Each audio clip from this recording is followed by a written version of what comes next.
Supreme court ਤੋਂ activist ਵੀ ਨੇ ਔਰ ਲਾਇਰ ਵੀ ਨੇ।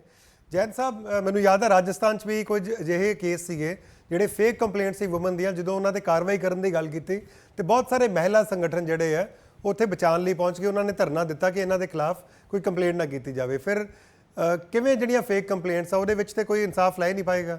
ਕਿਸੇ ਦੀ ਪਹਿਲਾਂ ਤਾਂ ਹਿੰਮਤ ਨਹੀਂ ਹੁੰਦੀ, ਉਹ ਜਿਵੇਂ ਦੱਸ ਰਹੇ ਸੀਗੇ ਵਕੀਲ ਸਾਹਿਬ ਕਿ ਜਾਨ ਬਚਾਉਂਦਾ ਹੈ ਹਰ ਸ਼ਖਸ ਜਿਹੜਾ, ਉਹ ਕਹਿੰਦਾ ਮੈਂ ਕੇਸ ਲੜਨਾ ਹੀ ਨਹੀਂ ਹੈ। ਸੋ ਇਹ ਤੇ ਫਿਰ ਕਦੀ ਵੀ ਇਨਸਾਫ ਨਹੀਂ ਮਿਲ ਪਾਏਗਾ।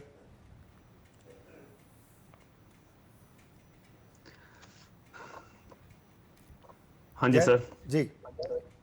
हाँ, जैसे हमारे जो रिस्पेक्टेड सीनियर एडवोकेट साहब हैं, इन्होंने भी अपने जो पॉइंट्स बोले हैं वो बिल्कुल करेक्ट बोले हैं कि हमारे जो कानून की व्यवस्था है उसके अंदर भी बदलाव आने चाहिए, प्लस आ रहे हैं। जैसे कि अगर हम अपने नए कानून की बात करें, हमारे नए कानून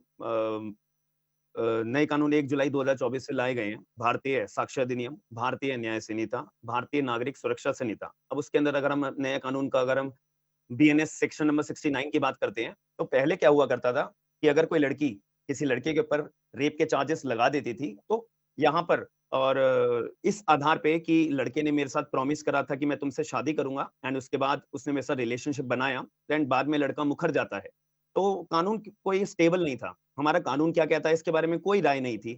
सुप्रीम कोर्ट भी अपने अलग अलग जजमेंट्स में अलग अलग इंटरप्रिटेशन देते थे, बट इसको अब सेटल करा गया सेक्शन नंबर 69 को इनकॉर्पोरेट करके नया कानून लाकर, तो जिसको हम ये बोल सकते हैं कि ये रेप का चार्जेस के अंदर नहीं आता। यानी कि अगर कोई लड़की किसी लड़के के ऊपर रेप का चार्ज लगाना चाहेगी भी, तो वो रेप के चार्ज के अंदर नहीं आएगा। तो इसको हम एक बदलाव की नजर से देख सकते हैं। ऐसे ही हम ये उम्मीद रखते हैं कि आने वाले टाइम में हमारे कानून के अंदर यही छोटे छोटे बदलाव आदमियों के लिए, आदमियों के वेलफेयर के लिए, और जो झूठे केसेस फाइल करे जाते हैं उसके लिए भी एक प्रोसीजरल एस्पेक्ट ध्यान में रखते हुए बनाया जाए।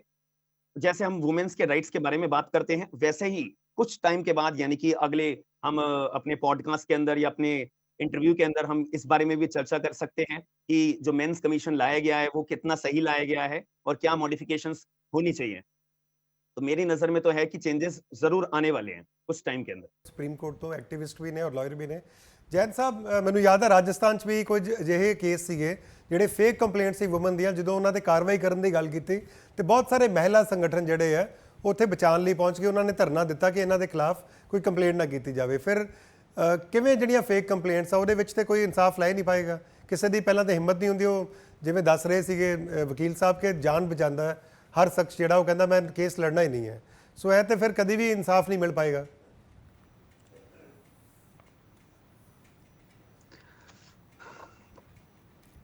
हाँ जी सर जी।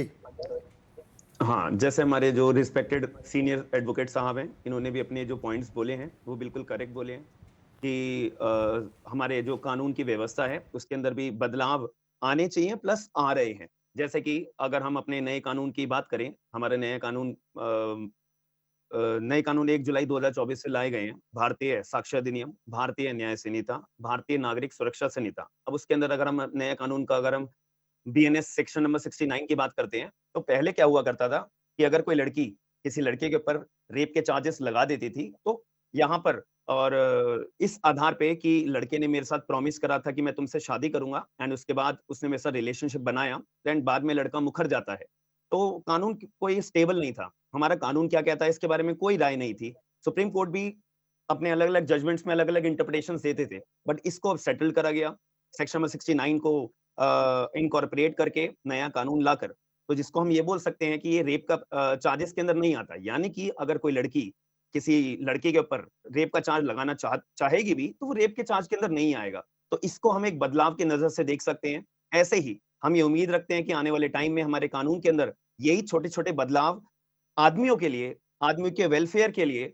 और जो झूठे केसेस फाइल करे जाते हैं उसके लिए भी एक प्रोसीजरल एस्पेक्ट ध्यान में रखते हुए बनाया जाए।